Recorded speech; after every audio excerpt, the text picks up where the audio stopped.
Coba deh, lihat sekeliling kita sebentar. Aplikasi di HP, sistem di mobil pintar, sampai cara kita belanja online, semuanya itu digerakkan oleh apa? Yup, perangkat lunak atau software. Software ada di mana-mana, tapi ada satu hal yang bikin dia beda banget dari benda lain. Dan itu yang akan kita bedah bareng-bareng hari ini. Nah, ini nih pertanyaan pembukanya. Pernah kepikiran nggak sih, mobil kalau sering dipakai, bannya aus, olinya harus ganti. Tapi software kan nggak punya ban, nggak punya mesin fisik. Kenapa kok aplikasi di HP kita minta diupdate terus? Jawabannya ada di sifat unik software itu sendiri. Yuk kita kupas. Oke, untuk menjawab pertanyaan tadi, kita harus mulai dari yang paling dasar. Kita samakan persepsi dulu. Apa sih yang dimaksud dengan perangkat lunak itu? Jadi gini, menurut pakar di bidang ini, Roger Pressman, software itu bukan cuma barisan kode. Anggap aja software itu paket 3-in-1. Pertama ada program, yaitu instruksi-instruksi yang kita tulis. Kedua ada struktur data, tempat si program nyimpan dan ngolah informasi. Dan yang ketiga, yang sering banget dilupain adalah dokumentasi, buku panduan cara pakainya. Tanpa salah satu dari tiga ini, software itu nggak lengkap. Biar lebih kebayang, kita pakai contoh aplikasi di HP ya. Nah, programnya itu, ya aplikasinya itu sendiri yang kita ketuk dan jalankan. Datanya itu misalnya database yang nyimpan info login kita, foto-foto kita. Terus dokumentasinya, itu bisa jadi halaman help di aplikasi atau dokumen desain super tebal yang cuma dibaca sama developernya. Semuanya ini kerja bareng. Oke, sekarang kita masuk ke bagian intinya. Kenapa bikin software itu beda banget sama bikin, katakanlah, sebuah mobil di pabrik? Ini penting banget buat dipahami. Lihat deh perbandingannya. Mobil itu diproduksi di pabrik, dicetak ribuan kali.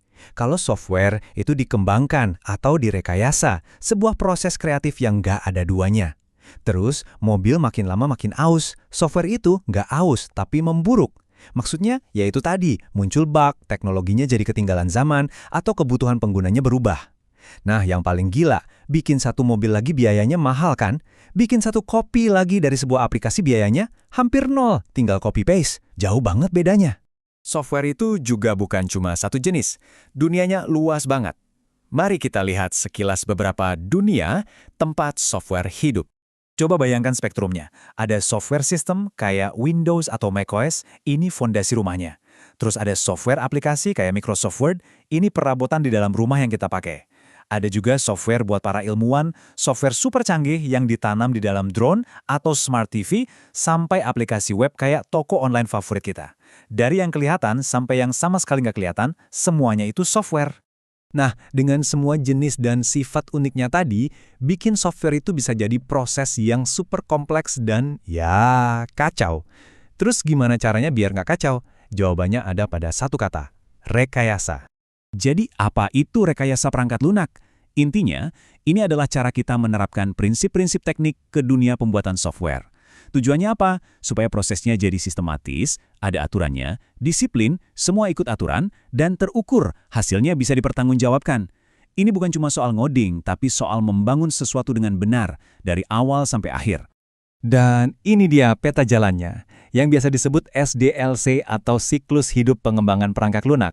Proses ini alurnya jelas banget, mulai dari perencanaan mau bikin apa, lalu analisis kebutuhannya apa aja, lanjut ke desain arsitekturnya kayak gimana, baru deh masuk ke implementasi alias ngoding. Setelah jadi, harus ditesting habis-habisan biar nggak ada bug. Kalau sudah rilis pun masih ada tahap pemeliharaan. Ini siklus yang mengubah ide jadi kenyataan. Sekarang kita bahas bagian yang seru nih, yaitu mitos-mitos yang sering banget bikin proyek software gagal total. Yuk kita bongkar satu persatu biar kita nggak kejebak. Ini mitos klasik dari sisi manajemen.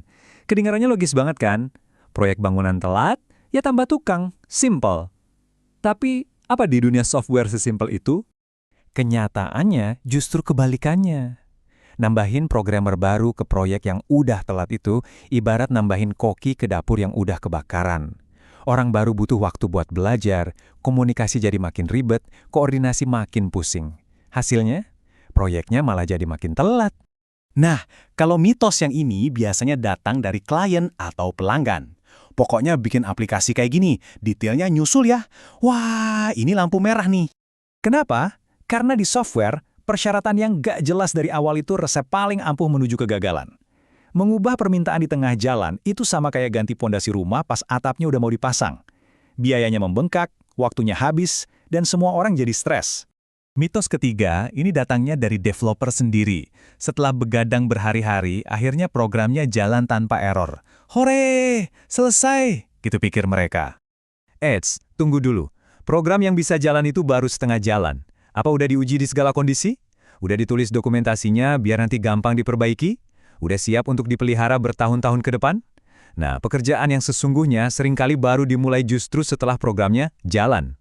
Oke, setelah kita lihat semuanya dari definisi sampai mitos-mitosnya, ada satu pertanyaan terakhir yang menarik. Apakah proses rekayasa yang kaku dan formal ini harus selalu diterapkan di setiap proyek?